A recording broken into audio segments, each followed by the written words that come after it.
Sous le ciel étoilé d'Abuja, la capitale vibrante du Nigeria, les nuits pulsaient comme un cœur vivant. Les rues s'illuminaient de néons criards, les klaxons des taxis se mêlaient aux basses lourdes des clubs, et l'air portait l'odeur sucrée des brochettes suya grillées sur les coins de rue. Les vendeurs ambulants criaient pour attirer les passants, proposant des noix de cola ou des bouteilles d'eau glacée. C'était dans ce chaos organisé que Rebecca, une jeune femme de 23 ans, cherchait à s'échapper. Ce soir-là, elle avait laissé derrière elle les murs austères de l'église de son père, le pasteur James, pour plonger dans l'ivresse d'une nuit sans règle. Sa meilleure amie, Jessica, l'avait convaincue de porter une robe rouge éclatante, si moulante qu'elle semblait peinte sur sa peau.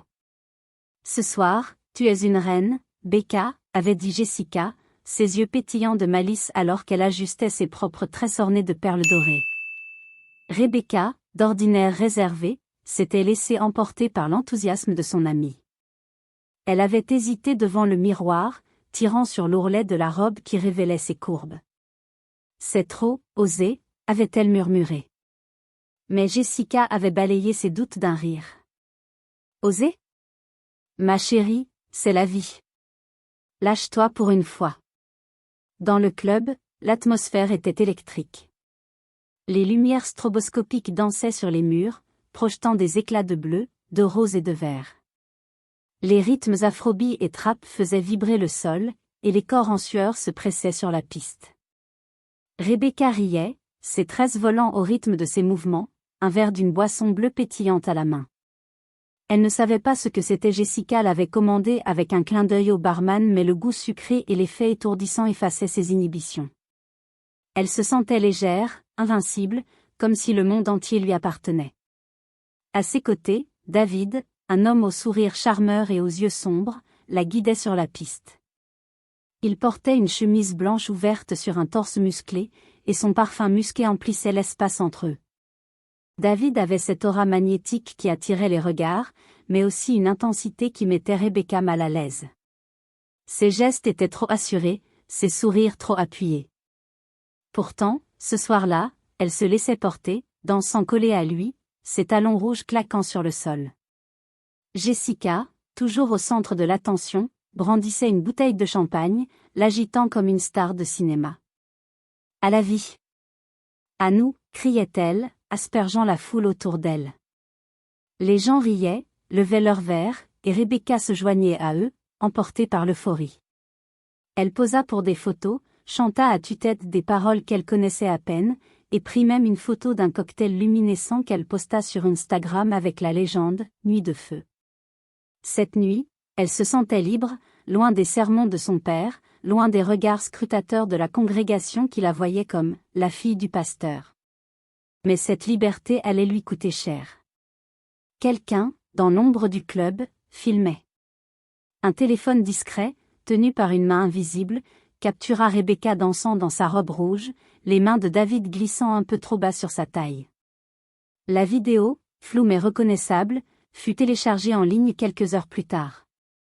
Elle devint virale sur Instagram, Twitter et TikTok, accumulant des milliers de vues en un clin d'œil. Pire encore, elle atterrirait dans le groupe WhatsApp des pères fidèles, un cercle d'hommes pieux dont faisait partie le pasteur James, son père.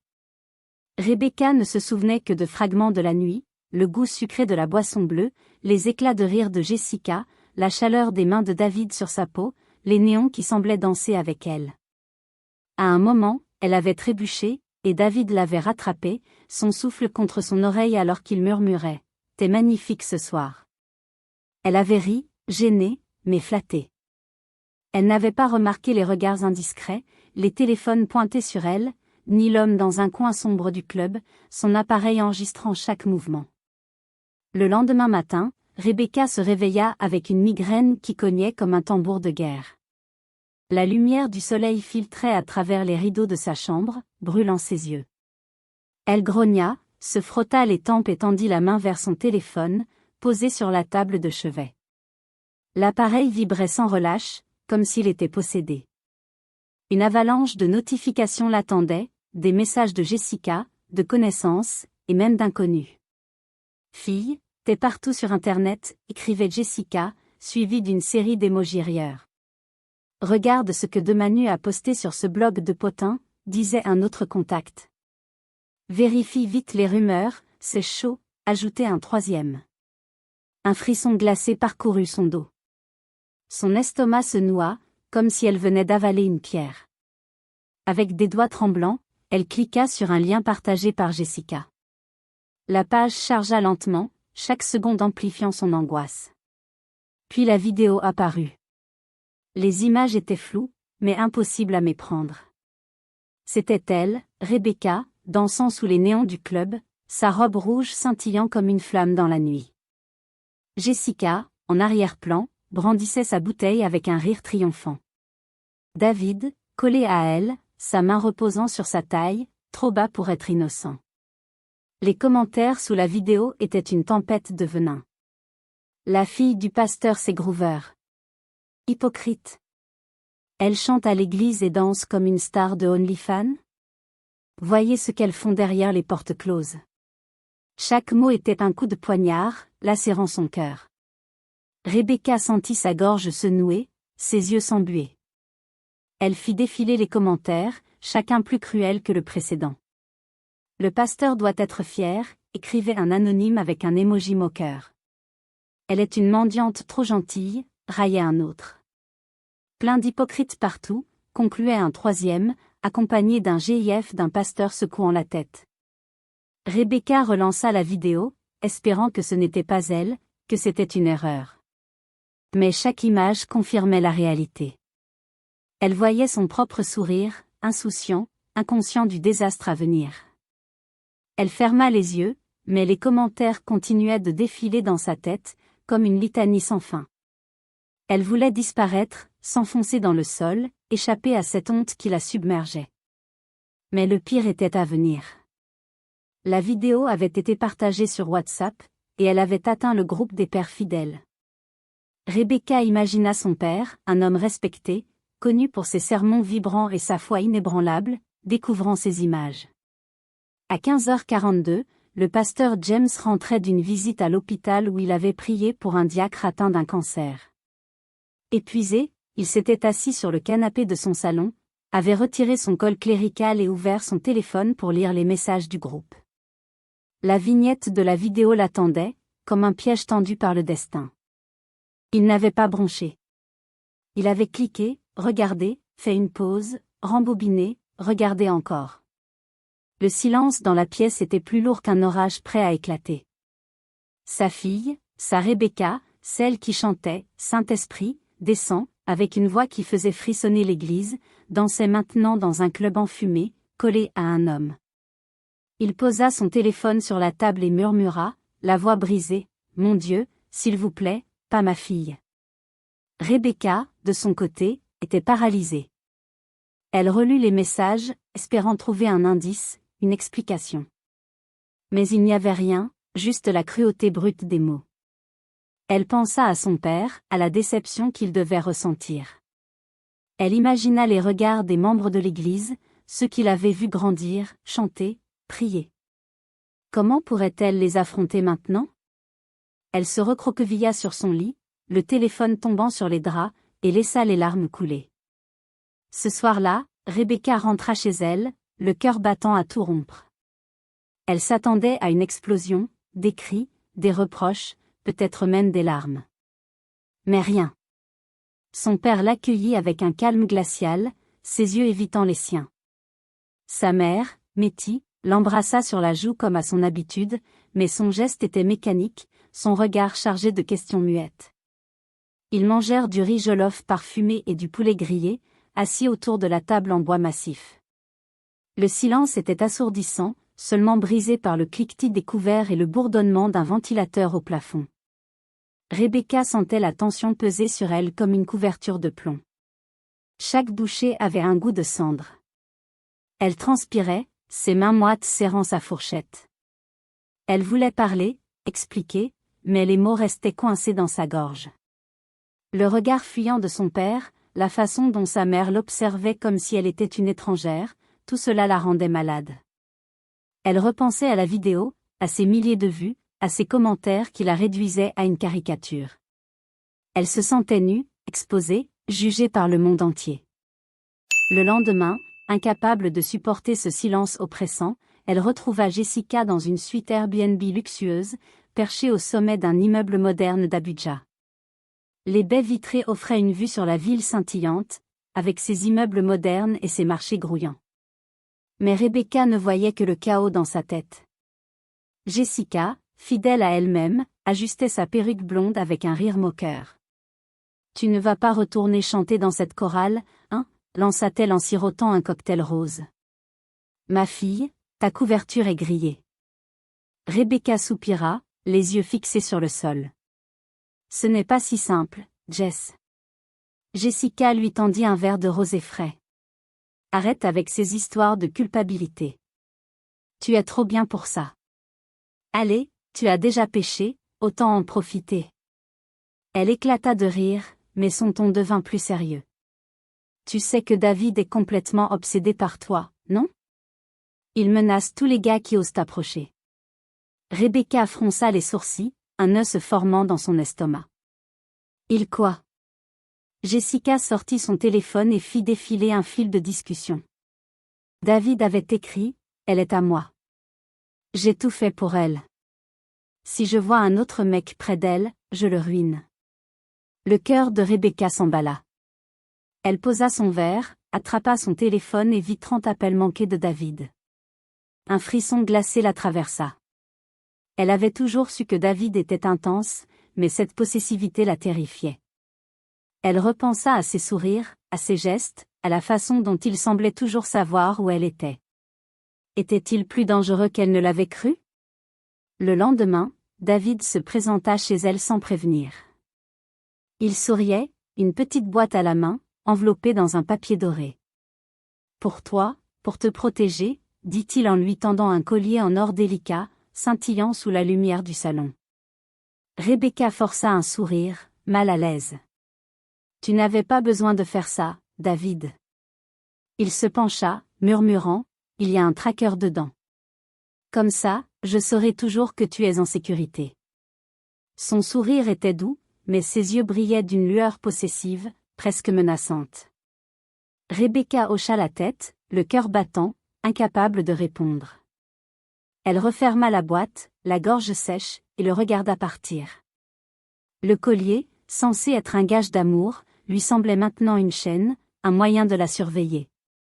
Elle le rangea dans un tiroir, refusant de le porter, mais l'idée du tracker la hantait. Le pasteur James, lui, n'avait toujours pas confronté sa fille. Il priait sans relâche, jeûnait, ognait la porte de sa chambre pendant qu'elle dormait. Il attendait qu'elle avoue, qu'elle craque sous le poids de la vérité. Chaque matin, il s'agenouillait dans son bureau, la Bible ouverte devant lui, suppliant Dieu de ramener sa fille sur le droit chemin. Mais Métis, sa femme, perdait patience. Une nuit, elle murmura, en larmes, « Elle ment, James. Elle vit une double vie. Regarde ce qu'elle fait. » « C'est notre fille, » répondit-il, la voix tremblante. « Attendons. La vérité finira par l'étouffer. » Mais le temps pressait. À 2 heures du matin, le téléphone de Rebecca vibra. Un numéro inconnu. Belle photo à l'hôtel. Tu veux que ton papa les voie? 3 images jointes, elle et David au lit, lui l'embrassant dans le cou, elle souriant à la caméra. Puis un message, paye-moi $300 000 ou tes secrets deviendront viraux. Tu as 3 jours. Rebecca hurla en silence, jetant son téléphone sur le lit. Qui avait pris ces photos? Quand? Comment? Elle se souvenait vaguement de cette nuit à l'hôtel, un moment d'égarement qu'elle avait cru privé. Elle avait bu, ri, laissé David la convaincre que c'était sans conséquence. Maintenant, quelqu'un l'utilisait contre elle, et elle n'avait aucun moyen de savoir qui. Elle était piégée. Elle ne pouvait en parler ni à Jessica, ni à David, ni à ses parents. Seule, elle s'effondra en pleurs, le visage enfoui dans son oreiller, les images tournant en boucle dans sa tête. Cette nuit-là, pendant que Rebecca dormait, Métis se glissa dans sa chambre. Elle en avait assez de ce silence, de ses secrets. Elle prit le téléphone de sa fille, qui n'était pas verrouillé. À l'intérieur, elle trouva tout, les messages de Jessica, remplis de sous-entendus et de moqueries, les photos de soirée, où Rebecca apparaissait riant, insouciante, les déclarations enflammées de David, oscillant entre amour et menace, et, le plus choquant, la menace de chantage. Métis Alta laissa tomber le téléphone, les larmes coulant sur ses joues. Elle n'arrivait pas à croire que sa fille, celle qu'elle avait élevée avec amour, menait une vie si différente de celle qu'elle montrait à l'église. Elle rejoignit son mari dans le salon, où il priait, agenouillé sur un tapis usé, une lampe à pétrole projetant des ombres tremblantes sur les murs. Sans un mot, elle lui tendit le téléphone. Le pasteur James Lutt regarda les images, ferma les yeux. Demain, murmura-t-il, la voix lourde de douleur. Il ne dormit pas cette nuit-là, ses prières devenant des supplications désespérées. Il demandait à Dieu de sauver sa fille, de lui montrer le chemin, mais une part de lui craignait que le mal soit déjà fait. À 2h12 du matin, Rebecca rentra sur la pointe des pieds, ses talons rouges à la main, sa perruque dans son sac. Elle avait passé la soirée à errer dans les rues d'Abuja, incapable d'affronter ses parents. Elle ouvrit la porte doucement, espérant ne réveiller personne. Mais en tournant au coin du salon, elle se figea. Les lumières étaient allumées. Son père était assis dans son fauteuil, une Bible sur les genoux, son téléphone à la main. Sa mère se tenait à côté, les bras croisés, les yeux rougis. Sur l'écran de la télévision, une image figée, Rebecca dans le club, robe rouge, David derrière elle. « Est-ce que c'est ce que tu es devenu ?» demanda le pasteur James, la voix calme mais creuse, comme un écho dans une caverne. Rebecca ouvrit la bouche. Rien ne sortit. Ses larmes parlaient pour elle. Son téléphone vibra dans son sac. Inconnu, tu manques de temps. Elle l'ignora, mais le bourdonnement reprit. Tremblante, elle lut le message. Inconnu, tu manques de temps. Elle sentit ses jambes vaciller, le monde s'effondrant autour d'elle. Elle voulut s'expliquer, dire qu'elle n'avait pas voulu ça, mais les regards de ses parents mélange de douleur, de colère et de déception la clouèrent sur place. Le silence qui suivit l'interrogatoire de son père fut insoutenable. Rebecca, à genoux, pleurait sans bruit, ses larmes gouttant sur le tapis. Sa mère s'avança enfin. « Qui te fait chanter ?» demanda-t-elle doucement, la voix tremblante, comme si elle craignait la réponse. Rebecca écarquilla les yeux. « Vous avez vu ?» Le pasteur James hocha la tête, les lèvres serrées. « Nous savons tout, Rebecca. » Elle s'effondra, les sanglots secouant son corps. « Je ne voulais pas que ça arrive, » murmura-t-elle entre deux hoquets. Elle raconta tout, la nuit au club, la vidéo qui avait tout déclenché, les messages de chantage, sa peur paralysante. Chaque mot était un poids en moins, mais aussi une blessure de plus pour ses parents. Métis, les mains tremblantes, voulait appeler la police, convaincu qu'il fallait agir vite. Mais James leva une main, l'arrêtant. « Réglons ça dans notre maison, » dit-il, convaincu que la foi et la famille y suffiraient à surmonter cette épreuve. La honte ne doit pas sortir de ses murs. Mais pour Rebecca, rien n'était simple. Le maître chanteur savait tout et exigeait une somme qu'elle n'avait pas. David devenait de plus en plus menaçant, ses messages oscillant entre déclarations d'amour et menaces voilées. Jessica, elle, semblait toujours danser sur le fil du chaos, insensible à la gravité de la situation. Rebecca se sentait seule, prise dans un étau qui se resserrait chaque jour. Les jours suivants furent un cauchemar. Ses parents lui parlaient à peine, leurs regards lourds de déception. À l'église, les murmures s'amplifiaient. Les membres de la congrégation, autrefois si chaleureux, la fixaient avec méfiance. Les vieilles dames qui l'appelaient « ma fille » détournaient maintenant les yeux. Les jeunes de la chorale, qu'elle considérait comme des amis, chuchotaient dans son dos. Quelqu'un avait divulgué d'autres photos anonymement, Rebecca dans des tenues provocantes, riant dans des soirées, toujours avec Jessica ou David. Chaque nouvelle image était un coup supplémentaire, la poussant plus loin dans l'isolement. Rebecca restait cloîtrée chez elle, incapable de chanter ou de sortir. La chorale, qui avait été son refuge, lui semblait maintenant un tribunal. Elle passait ses journées à fixer son téléphone, guettant le prochain message du maître chanteur, redoutant chaque vibration. Elle ne dormait plus, ses nuits hantées par des cauchemars où elle voyait son père la renier, sa mère pleurer, et des foules anonymes la pointeur du doigt. Un soir, Jessica frappa à sa porte, agacée. « Pourquoi tu me fais du ghosting ?» lança-t-elle, ses ongles vernis de rouge claquant contre la table. « Et pourquoi ton père m'appelle un diable déguisé ? Il m'a appelé hier, tu savais ? Il m'a dit de rester loin de toi. » Rebecca la fusilla du regard, la colère montant en elle. « C'est toi qui as divulgué les photos. » Jessica rit, un rire aigu qui sonnait faux. « Je suis beaucoup de choses, bébé, mais pas stupide. » Mais ses yeux brillaient d'une lueur étrange, et Rebecca sentit un doute s'installer.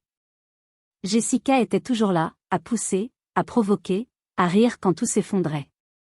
Était-elle vraiment son amie, ou jouait-elle un jeu plus sombre ? La situation s'aggrava. David, ivre, se présenta chez elle à minuit, criant son amour tordu sous les fenêtres.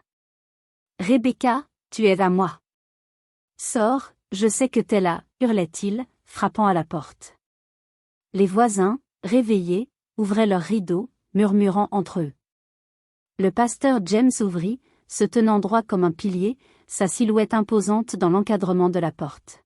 « Partez maintenant, avant que j'appelle la police, » dit-il, la voix ferme, mais tremblante de colère contenue. David cracha par terre, titubant. « Je l'ai faite comme elle est. Vous ne pouvez pas la sauver. Elle m'appartient. » Puis il disparut dans la nuit, laissant un silence pesant. Rebecca, cachée derrière un rideau, tremblait, les mots de David résonnant dans sa tête. Elle avait cru qu'il l'aimait, mais maintenant, elle voyait la vérité, il la voyait comme une possession, un trophée à contrôler. Un nouveau message arriva peu après. Inconnu, les sermons de ton papa sont mignons. Voyons si l'église écoute encore quand je publie la vidéo de l'autel. Tu as 24 heures. Une vidéo de 6 secondes, silencieuse, montrait Rebecca et David dans un moment intime. Elle vomit dans l'évier, terrifiée, son corps tremblant de manière incontrôlable. Elle ne savait plus où se tourner, qui croire. Chaque vibration de son téléphone était une nouvelle menace, chaque regard de ses parents une nouvelle accusation. Le pasteur James la convoqua dans son bureau, un espace austère où trônait une vieille Bible usée. Les murs étaient couverts de certificats de séminaires théologiques et de photos de la famille, prises lors de jours plus heureux. J'ai fait des erreurs, admit-il, les yeux fatigués, les rides sur son front plus marquées que jamais. Je t'ai jugé avant de t'aider. Mais il n'est pas trop tard. Il lui tendit une enveloppe contenant 200 000 Naira, une somme qu'il avait réunie en vidant ses économies et en empruntant à un vieil ami. Paye-les. Ensuite, nous irons à la guerre, à genoux, dans la vraie vie. Rebecca pleura, voyant son père non plus comme un pasteur intouchable, mais comme un homme brisé qui voulait la sauver. Elle le serra dans ses bras, un geste qu'il n'avait pas partagé depuis des années. Mais même cet instant de réconfort ne pouvait effacer la peur qui la rongeait. Elle organisa le paiement via un portefeuille crypto, suivant les instructions du maître chanteur. Elle passa des heures à vérifier chaque étape, terrifiée à l'idée de faire une erreur. Quand le paiement fut confirmé, elle sentit un bref soulagement. Mais quelques heures plus tard, un dernier message arriva. Inconnu, paiement reçu. Mais j'ai menti. À bientôt, fille de l'église. Le sol sembla se dérober sous ses pieds. Elle fixa l'écran, incapable de respirer. Tout ce qu'elle avait sacrifié, tout ce que son père avait donné, n'avait servi à rien. Le maître chanteur n'avait jamais eu l'intention de s'arrêter. La tempête éclata. Un compte Twitter anonyme tagga l'église avec une capture d'écran floue de la vidéo de l'autel. Les #, fille du pasteur et #scandale Abuja se répandirent comme une traînée de poudre. Jessica appela, paniquée, quelqu'un te piège, Becca, et c'est énorme. Tu dois faire quelque chose. Mais Rebecca entendit une note fausse dans sa voix, une excitation mal dissimulée. Était-ce vraiment de l'inquiétude, ou Jessica savourait-elle le chaos? Un blog anonyme, la fille du pasteur et sa vie secrète, publia des révélations choquantes, photos, captures d'écran de conversation, la vidéo de l'hôtel, floue mais reconnaissable. Les réseaux sociaux s'enflammèrent. Les commentaires étaient impitoyables, la fille du prédicateur est devenue la fille des seuls fans. Dieu lui a donné la beauté, elle l'a donnée à Satan. On sait maintenant pourquoi le pasteur James ne prêche jamais sur la parentalité. Chaque mot était une nouvelle blessure, chaque notification une nouvelle attaque. Le conseil de l'Église convoqua le pasteur James pour une réunion d'urgence. Des hommes âgés en costume poussiéreux et des femmes aux lèvres pincées le fixaient, leurs regards pleins de jugement. L'un d'eux, un ancien au visage sévère, tapa du poing sur la table. « Votre fille a sali le nom de cette Église. » James tint bon, sa voix tremblante mais ferme. « Ma fille est attaquée. Si nous tombons dans les ragots, nous ne valons pas mieux que le diable qui fait cela. » Mais les murmures ne s'arrêtèrent pas. Certains exigèrent sa démission, d'autres voulaient que Rebecca soit publiquement réprimandée. Une vieille femme, connue pour ses visions, suggéra un exorcisme, convaincue que Rebecca était possédée par un esprit malin. Jessica réapparut, jouant l'amie fidèle. « Je t'avais dit que David était un poison », dit-elle en sirotant du vin sur le canapé de Rebecca. Elle portait une robe moulante verte, ses ongles vernis scintillant sous la lumière. Rebecca était engourdie, à peine capable de répondre. « Je pensais que tu étais mon amie », murmura-t-elle, la voix brisée. Jessica pencha la tête, un sourire énigmatique aux lèvres. « Je suis. Mais tu as toujours été trop douce pour ce monde. Il appartient aux mauvaises garces. » Rebecca l'étudia, et c'est alors qu'elle remarqua le bracelet à son poignet, or, fin, avec un petit diamant. David lui avait offert le même l'année précédente. Un soupçon germa dans son esprit, comme une graine plantée dans un sol fertile. Quand Jessica s'absenta pour aller aux toilettes, Rebecca fouilla son téléphone. Le mot de passe, « Reine patronne 1 », était typique de Jessica. Ce qu'elle trouva la glaça, des notes vocales entre Jessica et David, planifiant son humiliation, riant de sa chute. « Elle est douce », disait Jessica, sa voix dégoulinant de mépris. « Pousse-la un peu plus, et elle craquera. Alors, nous la posséderons. » David répondait, « Elle ferait mieux, sinon je balance toute la cassette. » Que son père pasteur explique ça dimanche. Rebecca sentit son cœur se briser. Jessica, qu'elle considérait comme une sœur, l'avait trahie. David, qu'elle avait cru aimer, l'avait manipulée. Elle ne pleura pas. Une colère froide monta en elle, remplaçant la peur. Elle fit ses valises, laissant un mot à ses parents, « Je vais réparer ça. Mais je dois disparaître. » Avec les 100 000 naira restants, elle partit pour Lagos, chez sa cousine Myriam, une experte en technologie au caractère bien trempé. À Lagos, l'air était lourd, saturé d'embrun et de l'énergie frénétique de la ville. Les rues grouillaient de vie, des marchands vendant des bananes plantain frites, des motos zigzagant entre les voitures, des enfants riant sous les manguiers. Myriam, avec ses dreadlocks et ses lunettes à monture épaisse, accueillit Rebecca dans son petit appartement encombré d'ordinateurs. « On va trouver qui te fait ça », promit-elle, ses doigts déjà dansant sur le clavier. Elle traqua les comptes anonymes, les adresses IP, les mouvements cryptographiques, travaillant jour et nuit, ne s'arrêtant que pour boire du thé au gingembre. Après 3 jours de fouilles numériques, Myriam leva les yeux de son ordinateur. « J'ai trouvé quelque chose. » Rebecca se pencha, le cœur battant. Myriam pointa l'écran. Le portefeuille qui avait reçu le paiement du chantage était lié à une adresse IP, du bureau de l'église de son père. Rebecca sentit son sang se glacer. « Non, c'est impossible. » Myriam secoua la tête, ses dreadlocks suivant le mouvement. « J'ai vérifié 2 fois. Quelqu'un de l'église est impliqué. » Rebecca retourna à Abuja, silencieuse, inaperçue. Elle passa des heures à planifier, à rassembler ses preuves, à se préparer pour la confrontation. Pendant un service de milieu de semaine, elle observa la congrégation depuis le fond de la salle, cachée sous un foulard. Les chants s'élevaient, les mêmes mélodies qu'elle avait chantées pendant des années, mais ils lui semblaient maintenant étrangers. Puis elle le vit, Grace, la secrétaire de l'église, tapant frénétiquement sur son ordinateur. Une fenêtre ouverte montrait un tableau de bord crypto. Le cœur de Rebecca battait à tout rompre. Grace était impliquée. Mais pourquoi?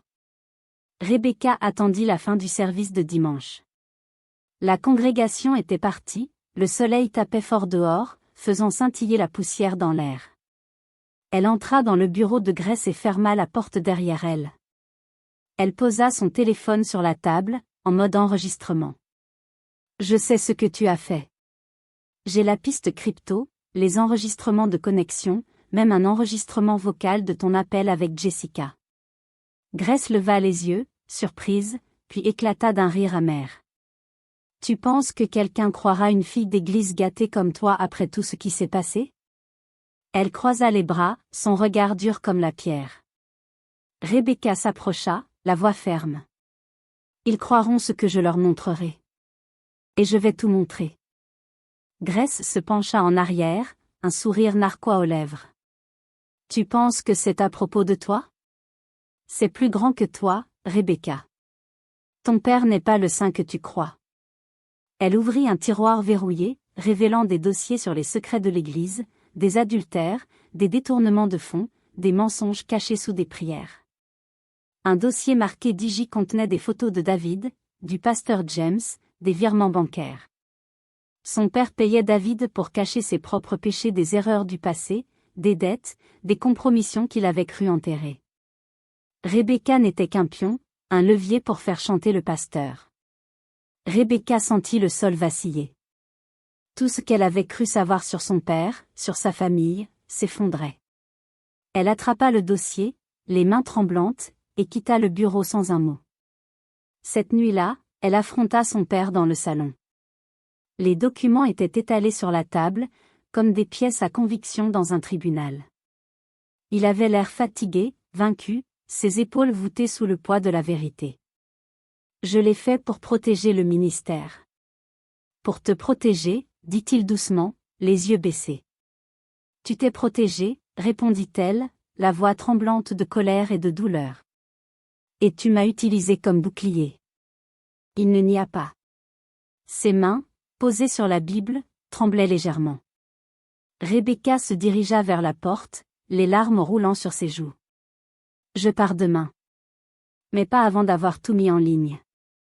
Cette nuit-là, Rebecca passa en direct sur Facebook, Instagram et TikTok. Elle s'assit dans sa chambre, un simple fond blanc derrière elle, et fixa la caméra. Je m'appelle Rebecca James. Vous avez entendu des mensonges. Laissez-moi vous montrer la vérité. Sa voix tremblait au début, mais gagnait en force à mesure qu'elle parlait.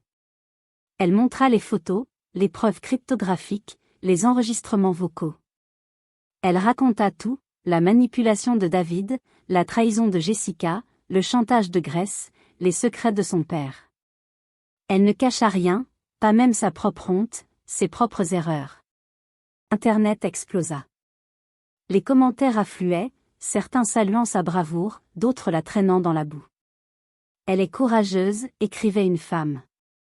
Elle ment pour se faire remarquer, raillait un autre. Mais une chose était claire, Rebecca ne se cachait plus. Elle avait repris le contrôle de son histoire, transformant sa douleur en un cri de vérité. David s'enfuit, la rumeur disant qu'il s'était réfugié au Ghana. Jessica supprima ses réseaux sociaux et disparut, laissant derrière elle une traînée de rumeurs. Grace fut arrêtée après que plusieurs victimes de chantage se manifestèrent, révélant un réseau de manipulation qu'elle avait orchestré pendant des années. Le pasteur James quitta la chaire, incapable de faire face à la congrégation. L'église sombra dans le silence pendant des semaines, les bancs à moitié vides, les chants moins vibrants.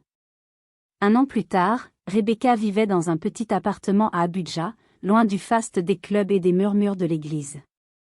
Elle dirigeait Earth Nigeria, une ONG qu'elle avait fondée pour aider les jeunes femmes victimes de chantage, d'abus et de manipulation. Chaque jour, elle recevait des messages de femmes partageant leurs histoires, cherchant du soutien. Elle organisait des ateliers, parlait dans des écoles, et collaborait avec des avocats pour défendre celles qui n'avaient pas de voix. Elle n'était ni riche ni célèbre, mais elle était libre. Une cicatrice subsistait, visible dans les moments de silence, mais elle rappelait non pas la honte, mais la survie. Un matin, alors qu'elle triait ses emails, un message attira son attention. « Merci pour ton histoire, Rebecca. J'ai failli me suicider l'année dernière. J'étais piégée, comme toi. Mais en te voyant parler, j'ai trouvé le courage de m'en sortir. Tu m'as sauvée. » Rebecca sourit, une chaleur se répandant dans sa poitrine. Elle ferma son ordinateur, se dirigea vers la fenêtre et regarda le soleil se lever sur Abuja. Les rues s'animaient, les marchands installaient leurs étals, les enfants couraient vers l'école. La tempête était passée. Elle avait survécu. Cette histoire est un miroir. Elle montre comment un choix, une nuit, une influence peut devenir un piège dont il semble impossible de s'échapper.